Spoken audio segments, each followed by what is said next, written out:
जम्मू काश्मीरमधील पहलगाम येथे झालेल्या दहशतवादी हल्ल्यानंतर देशभरातील सुरक्षा यंत्रणा सतर्क झाल्या। देशभरातील युद्ध सदृश्य परिस्थितीला तोंड देण्यासाठी तयारीचा एक भाग म्हणून गृह मंत्रालयाने उद्या अर्थात 7 मे रोजी अनेक राज्यांमध्ये मॉक ड्रिल आयोजित करण्याच्या सूचना दिल्या आहेत। शाळा, मॉल, रेल्वे स्थानके, बस स्टँड आणि इतर गर्दीच्या सार्वजनिक ठिकाणी मॉक ड्रिल म्हणजे सराव कवायती आयोजित करण्याच्या सूचना गृह मंत्रालयाने सर्व राज्ये आणि केंद्रशासित प्रदेशांना जारी केल्या आहेत। या काळात विद्यार्थी आणि नागरी सेवा संरक्षणाशी संबंधित लोकांना विशेष प्रशिक्षण दिले जाईल।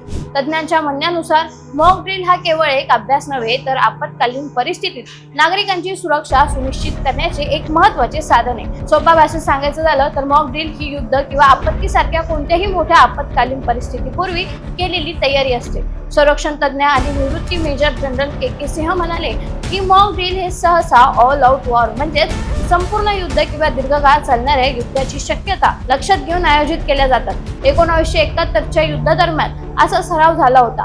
कारगिल दरम्यान असे मॉक ड्रिल झाले नाही कारण आपल्याला ते फक्त मर्यादित क्षेत्रापुरते ठेवायचे होते। 1990च्या युद्धातही असा मॉक ड्रिल झाला नव्हता असेही ते म्हणाले।